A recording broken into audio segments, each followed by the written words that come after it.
आगे नाला है यहाँ पे डाल दो जी क्रॉस कर देंगे नहीं सीधे सीधे आगे कोई नाला है इसको यहाँ तक तो इम्प्रूवमेंट हो गया, उसके बाद ये नाला खुला हुआ है फ्लैट सारी को काम में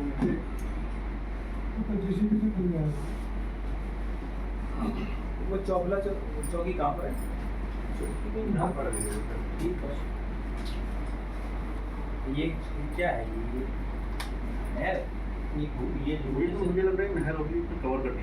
नीचे रोड के नीचे ना, और उसके ऊपर भूल है। जो नहर दिखानी होगी ना नहर यही होगी। ठीक है। ये यहाँ से करके यहाँ ये मुर्गी डालते हैं तो ये यहाँ तो ज़्यादा एरिया देता हूँ चौबला चला है पुराना चौका तो आगे जाएगा। ये है। ठीक है चौकी कहाँ पर उतारो तुम? लगभग यहीं पे यहाँ पर है। तो इसका मतलब यहाँ से आबादी शुरू हो जाती है। इसके ऊपर तो ये आबादी है इसमें क्या बनेंगे ना चौबला कहाँ पे? नहीं थोड़ा सा वैसे तो मकान भी क्या है 400 आगे से मीटर तक तो कुछ भी नहीं है। शुरू का तो 400 मीटर कुछ नहीं है उससे यहाँ से शुरू है कुछ नहीं यहाँ से। ये सेक्शन है। आप वो नहीं उसे नाम लेते हैं उसमें 250 मीटर का यहाँ चौबला पर- चौराहे से 250 मीटर है चौबला से 250 मीटर हाँ यहाँ से 250 मीटर तक क्रॉसिंग से 250 मीटर तक तो नफा तो है इतने नोटिस तो हुए हैं? पता नहीं का टेंडर हो जाएगा नोटिस की पॉलिसी नोटिस अब ये ओपन बता रहे हैं। ओपन ही सही है इससे मतलब बड़ी ओपन ही सही है।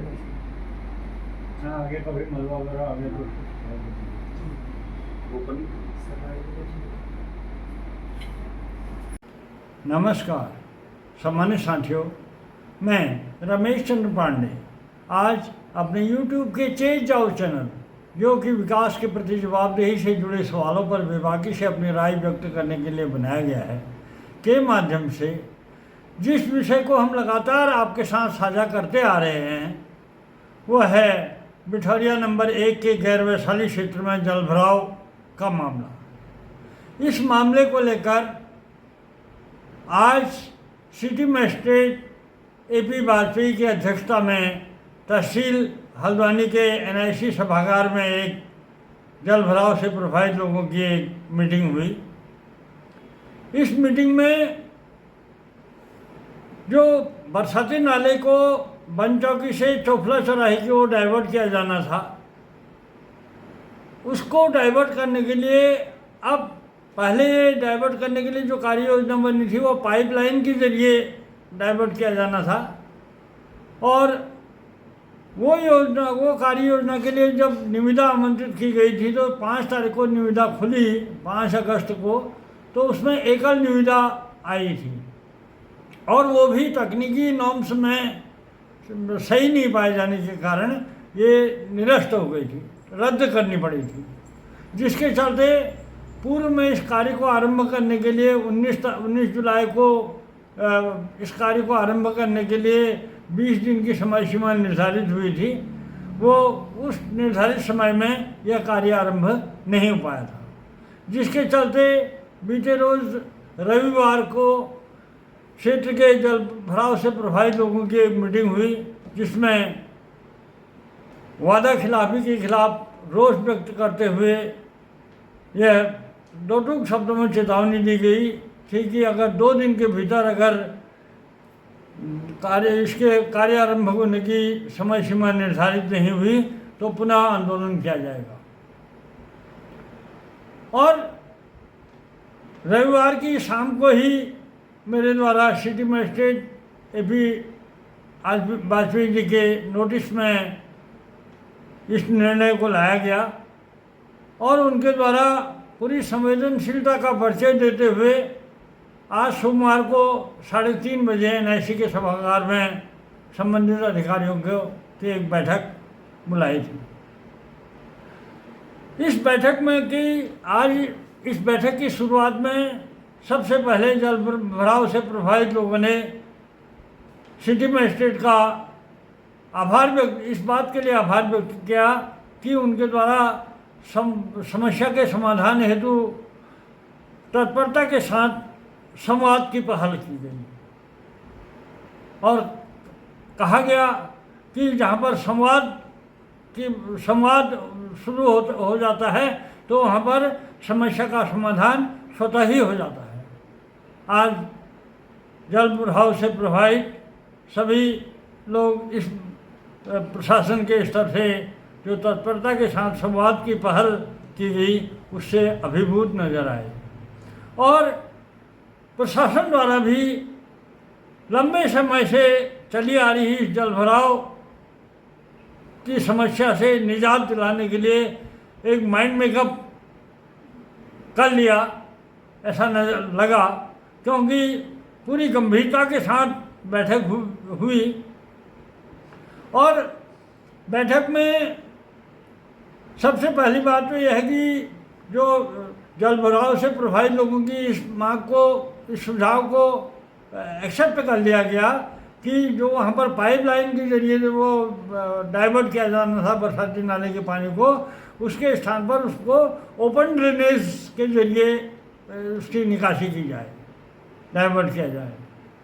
तो अब नई कार्य योजना में ओपन ड्रेनेज के जरिए नई पानी की निकासी के लिए नई कार्य योजना तैयार कर ली गई है। 250 मीटर लंबाई की इस कार्य योजना के लिए पूरी तरह से तैयार है और इसके लिए ई निविदा आमंत्रित की जा रही है, की गई है और नियमानुसार 15 दिन का इसमें समय लगेगा। उसके बाद कार्य आरंभ करने के लिए जो औपचारिकताएं होती हैं उन औपचारिकताओं को पूरा करते हुए अधिकतम 5 सितंबर तक इस कार्य को प्रारंभ करने की समय सीमा निर्धारित हो गई। यूँ तो बताया गया कि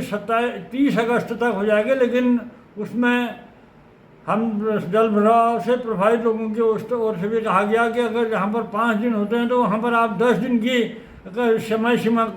निर्धारित कर दें, लेकिन जो समय सीमा निर्धारित हो उस समय सीमा में कार्य जरूर आरंभ हो जाए, वादा खिलाफी ना हो।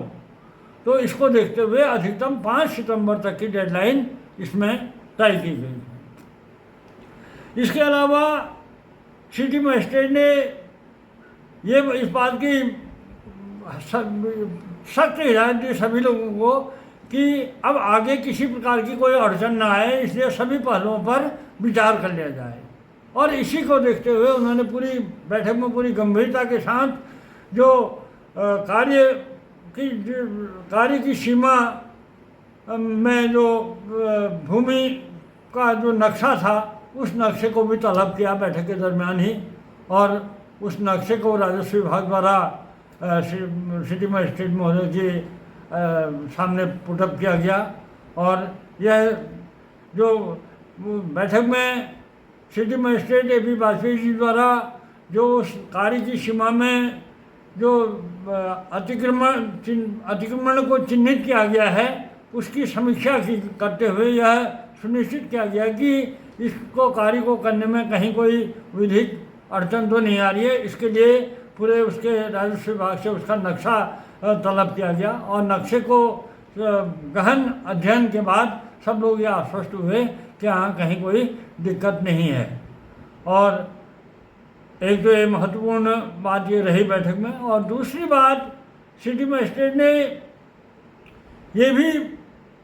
क्योंकि पूर्व में जब 19 जुलाई को बैठक हुई थी उसमें भी इस बात को लेकर सहमति हुई थी कि गैर वैशाली क्षेत्र में जो जलभराव की स्थिति होती है उसके विभिन्न कारणों में से जो बरसाती नाले से जो पानी आता है वो तो आता ही है, लेकिन जो यहाँ पर इस क्षेत्र में जो गूल हैं, सिंचाई विभाग के जो गूल हैं वो भी अब मलबे से अटी पड़ी हैं और कहीं पर अतिक्रमण है, तो उसको लेकर भी ये तय हुआ था कि इस अतिक्रमण को चिन्हित किया जाए। तो लेकिन आज की बैठक में सिटी मजिस्ट्रेट ने इस बात के लिए सख्त हिदायत दी कि एक पखवाड़े के भीतर इस क्षेत्र की जितनी भी गूल हैं उनकी सफाई अभियान चलाया जाए उनमें, और जहाँ पर अतिक्रमण है उस अतिक्रमण को चिन्हित कर पानी की निकासी की समुचित व्यवस्था सुचारू रूप से सुनिश्चित की जाए। तो ये पूरी मामले में सभी लोगों ने अब इस बात को लेकर ऐसा लगता है, क्योंकि जिलाधिकारी महोदया द्वारा तो पहले ही ये परसों 6 अगस्त को जो मीटिंग हुई थी, जिला खनन न्यास की जो मीटिंग हुई थी, उसमें यह उन्होंने स्पष्ट निर्देश दिए थे कि अगर वो पाइपलाइन के जरिए पानी को डाइवर्ट करने के स्थान पर इसका ओपन ड्रेनेज से निकासी डाइवर्ट करने के विकल्प पर विचार करते हुए टॉप प्रायोरिटी पर इस कार्य को शुरू किया जाए। ये डीएम ने जो कुल मिला के यह है कि सभी आला अधिकारियों के स्तर से एक माइंड मेकअप कर लिया गया है और जो इस क्षेत्र के जो जल भराव से प्रभावित लोग हैं उनकी पीड़ा को महसूस करते हुए अब सब लोगों ने माइंड मेकअप कर लिया है कि जल भराव से प्रभावित लोगों को ये जल भराव से निजात दिलाने के लिए इस कार्य को जल्द से जल्द आरंभ कर लिया जाए। तो बहुत सही इस मीटिंग के बाद जितने लोगों ने भी इस मीटिंग में पार्टिसिपेट किया, सब लोग प्रशासन के प्रति आश्वस्त नजर आए और प्रशासन के जो संवेदनशीलता का परिचय देते हुए संवाद की पहल की गई उससे अभिभूत नजर आए और ये बहुत अच्छी बात है। आज की बैठक में के जो भी पिक्चर्स हैं या जिनके जो नक्शे का अध्ययन करते हुए और जो भी फ़ोटोज़ हैं उनको मैं आपके साथ शेयर कर रहा हूँ, उसे देखें। और इसी के साथ इस पूरे मामले में अब आगे जो भी डेवलपमेंट होगा उसे आप सबके साथ साझा किया जाता रहेगा। और इसी के साथ आपसे अनुरोध है कि मेरे चेंज आवर चैनल को लाइक, सब्सक्राइब और शेयर करते रहें। धन्यवाद। ये चल रहा है पूरा, फिर ये वाला नक्शा हरिपुर से एक तो ये वाला चौड़ा हो गया, एक ये नीचे भी जाता है, ये वाला नाला ना हरिपुर गांव।